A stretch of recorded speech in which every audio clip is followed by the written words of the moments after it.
he's in a relationship now with a different girl. He was in a relationship though before this girl. There was another one that he started dating 3 months after we broke up. Anyways, they were dating for 5 years. When they broke up, he broke the banister in their house. Wow, anger. Yeah, so I was used to anger. He would play video games and he would take the headset and he would break it in half. Yeah, he would get angry and he would just start breaking things. So I was just like, that's what I was used to. Yeah. I feel for him. There is something in his past. Yeah. He has PTSD. He was a correctional officer. Yeah. So he has PTSD from that. He was jumped when he was about 16 years old. Yeah. By a bunch of guys, and he gouged the eye out of. Oh my God! And his eye sockets were all busted up, like all around his orbital bones, and he was like an inch left from his. But I wonder, there must have been something that happened in his childhood before that. I don't know. His parents seem like good people. Like, I'm on good terms with them. Like, I don't know if there was. It's a big secret. Yeah, he probably was bottling them up. He couldn't share. My ex-husband, he would never open up. Yeah, my ex keeps everything in. He would not share any feelings, and I and that's the problem, because that's the problem. He wouldn't open up his heart, and so he wouldn't talk to me, and that's why our marriage ended. Because he wouldn't talk to me. Yeah. And, he called me some kind of like, who are you, some kind of psychotherapist or something? He just wouldn't admit that maybe there was something in his heart that he was struggling with. Yeah. Admitting it is gonna be like a crush to his ego. So, and he doesn't want that. Yeah, he doesn't. But you need to admit it to be able to seek for help. Yeah. Well, I told my current husband, he had a little bit of trouble at first opening up to me, but we went through the therapy and stuff like that, and he learned to open up to me, because before he would go silent and he would just keep to himself and stay silent, and I was like, I can't live this way. Yeah. So now he comes to me and communication is key. So key. It's gonna save a lot of things, save a lot of marriages, save a lot of life. Just talk. Yeah. I don't know what's in your heart. I don't know. If you don't tell me, how will I know? Yeah. Anyways, we can go on and on and on. I feel like sometimes we don't even understand what's in our own heart. Yeah. Because it's been bottled up. It has never been acknowledged. It's never been encouraged to be brought out. I went through that as a child. No one ever asked me how I felt. I like the word you just encouraged, because sometimes you want to, but you don't know how. But if you can just get a little nudge, like somebody just encourage you a little bit, you can speak up, right? Or speak out. I remember. I think just acknowledging, or discounting your feelings.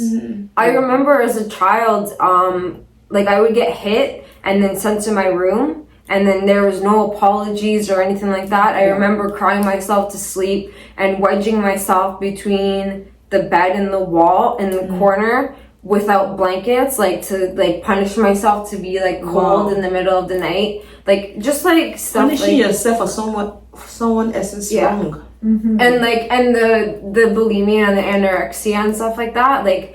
I would count my calories and I'd be max out at 600 calories, and then I would and I'd go on fasting. I'd fast for 5 days in a row, and what? Yeah, at 13 years old, I would fast. Wow. And I'd use psyllium husks and oh my goodness. So my eating disorder started in grade 6 up until I got diagnosed with bipolar. Wow. So when they put me on lithium and Seroquel, I gained 30 pounds. Yeah. So then my eating disorder stopped, because I couldn't, no matter what, I gained weight very easily, right? Yeah, because it kind of slows your whole Yeah, so no matter, they started... A lot of these psychiatric medicines, they slow your metabolism down, because otherwise you're your mind is going a mile a minute and stuff like that. Yeah, and the doctor at the sick kids, he was there. I was like on the floor with the other. There was like a unit that had bipolar, schizophrenia, multiple personality disorder. There's also a part of it that was eating disorder, but he secluded me from the people that had eating disorders because he knew that I would pick up more habits from them. But he didn't diagnose me with an eating disorder. He just started like making me eat different food that I didn't want to eat. So he was like, because I'm like, no, I'm vegetarian and I was vegetarian, then I turned vegan. So when I got brought to the hospital, I'm like, no, I'm vegan. I'm not eating this food. He's like, I remember the first thing that I had with meat on it was a slice of pizza with pepperoni. He made me eat meat, and I was like, ew, this is so gross because I hadn't eaten it in forever. And why did you just decided that you're vegan, or you just... I'm Italian, and it was an easy way for me to hide an eating disorder because at least when I go to family gatherings, there's a lot of like foods that I could say that I'm not going to eat that because I'm a vegan or I'm a vegetarian. So it started as vegetarian, but then like, no, I have to go vegan because I got to cut out more food, right? So, yeah. I'm so glad you're here. I'm so glad you're alive. I'm so glad you're here.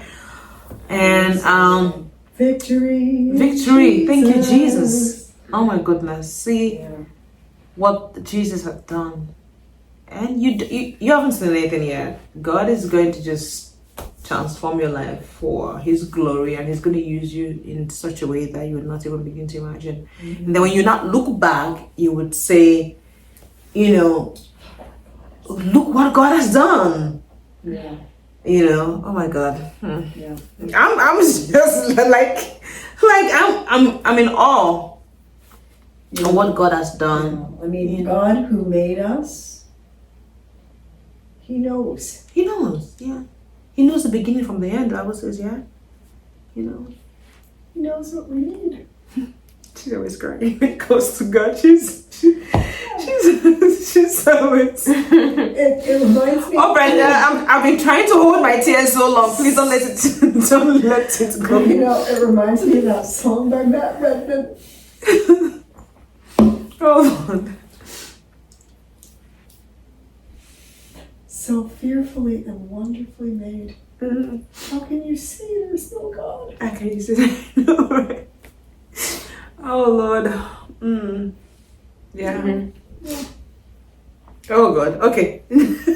Yeah, sure. Yeah. I think it takes someone who has been through something to know how to help someone. I mean, how do you know? It says it's him. It's only him that wears the shoe that knows where his page is, right? How do you know where I'm hurting if you've not been there? How do you know what it means to be hungry if you've never been hungry? How do you know what it means to be homeless when you've never been homeless? Sometimes I think that God allows us to go through certain things. You might like, God save me, get me out of this. But He sometimes allows you to go through it because there's someone who is going through it or who would go through it. And He knows that you're the best person to help the person. There's certain things you go through. It's not a textbook thing. It is not. I always wanted to help people, and I feel like this is why God let me go through all this stuff. So that's all I wanted. Oh, it's something that I never mentioned. Okay. So every time I went to the hospital, I would give away all my clothes and my mom would bring me stuff. Like I would tell her, I need this. She would bring me stuff and I would give away my clothing. Jewelry, I've given away a ring that costs $2,000. Wow. I've given away a ring that costs $300.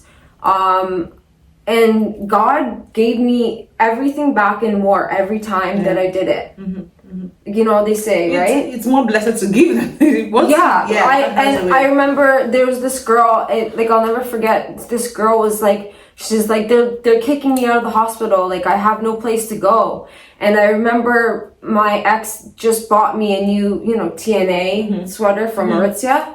It was a brand new sweater, and I remember wrapping up. I had a new pair of underwear that my mom just bought me, and like tampons and socks and stuff. And I remember wrapping it in the sweater and giving it to her so that she had something for when she left, because it was cold, right? Yeah, so, and she didn't have anything at the time. Yeah. So yeah, like my mom would get mad at me and she's like, why are you giving things away? She would come visit me and she was like, why are these people wearing your clothing? Because she was sitting there, right? Yeah, and I was like, oh, like what size are you? Like I have this, I have that. Don't worry, like I'll have something for you. Like, yeah, and I remember there was a girl, she was like calling for the nurse. She's like, I just peed myself.